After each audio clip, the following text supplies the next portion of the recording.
magkakasama po kayo kanina nag-picture ni na President at ni Mayor Lenny. Opo. Oh, maganda naman. Opo. I'm very happy, despite of things in the past, President Bongbong Marcos opted to help local government units like the city of Manila. And you know that very well already by, I think 2 weeks ago, City of Manila was the first city who enjoys this LGSF or PALGU, Financial Assistance for Local Government Unit. The City of Manila received 500 million pesos initially to build Pamantasan Lungsod ng Manila College of Medicine. This is in line with what we have done, a formula that we have done a month ago of that is yung MMDA funds and local government units of Manila funds mixed together, which is now the ongoing senior citizen part and pet part. In the case of PLM, City of Manila Fund and Office of the President Fund through LGSL.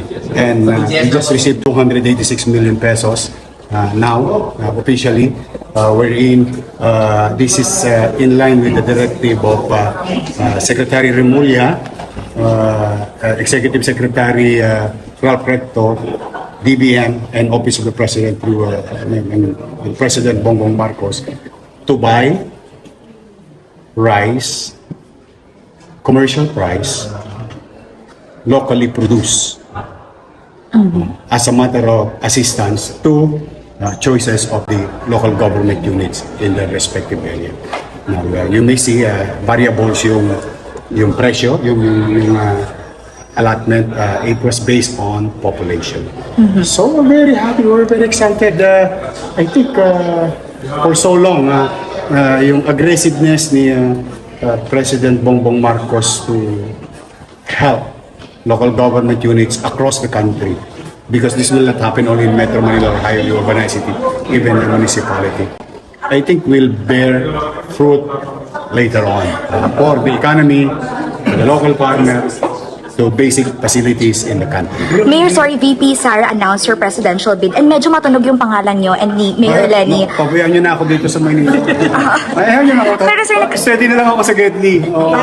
But for the meantime, ito honest to goodness, I, as Mayor of Manila, on behalf of the people of Manila, we are very grateful to the President Bongbong Marcos of this thing.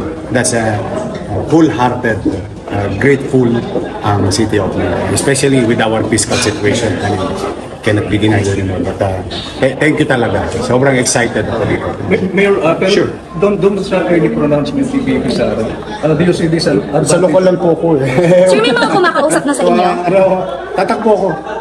Mayor. Our future memorandum of agreement signing of the Department of Education and cities for a nationwide classroom building program. To formally begin our program, may we call on Education Secretary Sonny Angara to deliver his opening remarks.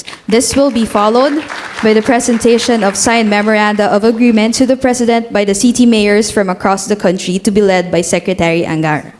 Mr. President, distinguished guests, nung nakarang linggo, lumagda po tayo ng MOA kasama ng ating mga governors. Ngayong araw naman po kasama natin ang 125 mayors and 11 representatives ng mga cities all over the Philippines, Mr. President. Ito na po yung vision po ninyo na isama po natin ang mga local chief executives at local government units, being a former local chief executive yourself. Thank you for the vision. And here, andito na po tayo with the help of our friends from Congress, Senator Win, Senator Bam, Chair Roman, and Kong Richard, na nilagay po sa General Appropriations Act na pwedeng may flexibility ho tayo sa pagtayo ng ating mga classrooms. Thank you din, Executive Secretary Ralph at member ng kabinete na nandito ngayon.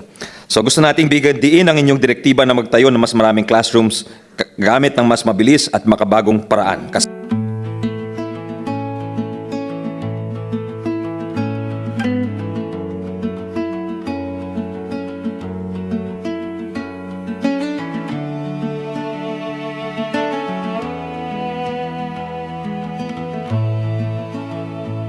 Long days in that old office, paper stacks and sleepless eyes. Rector, While we're chasing our own moments, you're chasing better skies.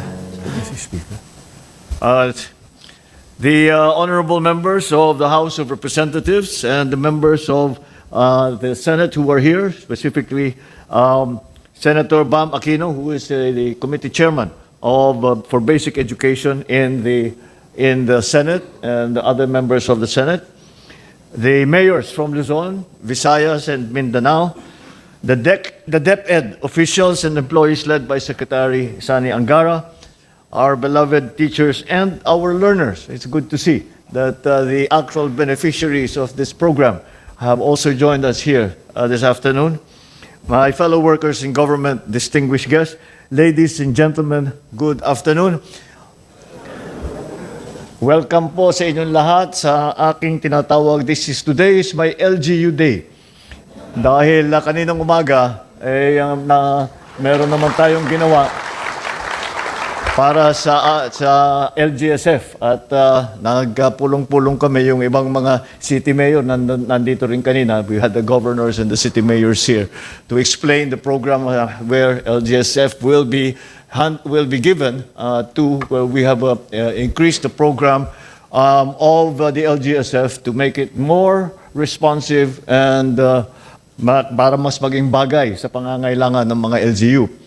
But today, this afternoon, we are formalizing the partnership between the DepEd and our city local government units to accelerate the construction, rehabilitation, and repair of classrooms, thereby building a stronger foundation for the education of Filipinos and to assure the betterment of the future of our children, and in that way, the future of our country. This is the second batch of partnerships for our nationwide classroom building program. It forms a part of our sustained effort to address the classroom gap. As of January 2026, we have still a classroom shortage of more than 144,758 to be specific units. So we cannot wait for decades, years, to give every student a safe and conducive classroom for effective learning. Kapag kulang ang classroom, masikip ang klase, nahahati sa ilang shift ang pasok ng mga estudyante, mas nahihirapang matuto ang mga mag-aaral, mas nabibigat ang magturo ang mga guro, at mas nangangamba ang mga magulang. Kaya in-instructionan ko ang DepEd na pabilisin ang pagtayo ng mga silid-aralan at siguraduhin na maayos ang pagpapatupad nito. Ito nga, dahil nga natin na pag-isipan na isama ang gawing partner ang mga LGU. Dahil pag sa aming mga kalkulasyon, pagka inaasahan lang natin ay ang DepEd, ay kulang na kulang pa rin ang magiging eskwelahan. Kaya dinagdagan natin ang mga iba't ibang programa upang mapabilis ang construction ng ating mga classroom. Ay kasama na po dyan ang mga PPP na dati nating ginawa at naging matagumpay naman, kaya isasama din natin yan sa isang programa. At ngayong araw, ito ngayon ay ang partnership natin sa ating local government units. Isa yan sa isang isa sa mga strategy natin para mapabilis ang pagpatayo ng classroom. The event today reinforces what we formalized more than a week ago. We are shifting from centralized implementation of classroom construction to faster and more responsive execution on the ground. Sa pamamagitan ng Memorandum of Agreement na nilagdaan ninyo ngayon, binibigyan natin ng mas malaking papel ang mga lungsod ng bansa. Ang city government, ang mga ngasiwa ng procurement, pagpapatayo at pamamahala ng proyekto. Ang Department of Education naman, ang DepEd naman ang magtatakda ng pamantayan. Sila ang magtitiyak na ang bawat silid-aralan ay matibay, ligtas at naaayon naman sa ating national standard. Alam naman natin na ang pondo ng taong bayan ay kailangan ingatan, kaya malinaw din ang pananagutan sa sistemang itinayo natin dito. Ilalabas ang pondo sa 3 bahagi o 3 tranche. Kinakailangan ang hiwalay na trust account para lamang dito sa proyektong ito. May obligasyon din na mag-submit ang LGU ng buwanan at quarterly report sa DepEd para malaman naman natin kung nagkakaproblema, kung maayos ang patakbo. At ang mahalaga, walang final turnover o final payment na mangyayari hanggat na-validate na ng ating DepEd. Ang lahat ng ito ay magtitiyak ng mas mabilis na implementasyon, mas malinaw na pananagutan dahil sa ilalim ng 2026 General Appropriations Act, mahigit 85 bilyong piso ang inilaan natin sa basic educational facilities. Sa unang tranche ng programang ito, mayroon ng 9.6 billion pesos ang nakaprograma para sa pagpapatayo ng higit kumulang 4,000 silid-aralan. Bukod pa riyan, sa pamamagitan ng kasunduang ito, makakapaggawa tayo ng karagdagang 1,700 na silid-aralan na tinatayang naghahalaga ng 5.96 billion pesos. At pinalakas din natin ang PPP para sa school infrastructure upang mas mabilis pa ang pagtatayo ng bagong classroom. Para sa mga bata, ito ay magsisilbing maayos na lugar kung saan sila matututo at mangangarap. Para sa mga guro, ito naman ay sapat na espasyo upang hubugin ang susunod na henerasyon. At para sa mga magulang, ito ay katiyakan na nasa ligtas na pasilidad ang kanilang mga anak. Hindi nagtatapos sa pagtatayo ng classroom ang ating tungkulin. Kailangan din nating ihanda ang ating kabataan sa makabagong mundo. Kaya't ipinapatupad natin ang mga programang patuloy na susuporta sa ating mga guro at sa ating mga mag-aaral. Pinalawak natin ang ARAL program na naglalayong paghusayin ang kakayahan sa pagbasa at kaalaman ng mga mag-aaral sa bansa. Pinapabilis din ang pagbili ng mga aklat upang masiguro may materyales sa mga estudyante sa pagbubukas ng klase. Pinabubuti din natin ang career progression ng ating mga minamahal na guro. Parati kong sinasabi na ang edukasyon ang pundasyon ng manlad at matatag na bansa. Subalit ang pundasyong ito ay hindi kayang itayo ng isang sektor lamang. Kaya't sa ating mga lokal na pamahalaan, hinihikayat ko kayo na gamitin ang pagkakataong ito at ang pondong ipinagtiwala sa atin ng bayan ng may pananagutan. Tiyakin natin, hindi maantala ang mga proyekto. Tiyakin natin, di kalidad ang ating maputatayo na silid-aralan.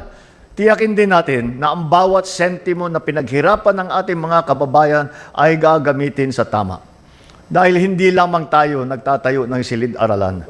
Nagtatayo tayo ng isang matibay na kinabukasan para sa ating kabataan at para sa ating minamahal na Pilipinas. Because every classroom we build gives our children a better future. Ito po ang binubuo para sa bagong Pilipinas. Maraming salamat po. Mabuhay kayong lahat. Mabuhay ang bagong Pilipinas. Pause before the sunrise, carrying a country on your back. Still you smile and shake each tired hand, keeping every promise on track. So this is my serenade for PBBM, for the steady heart that leads us on again. You hold the weight so we can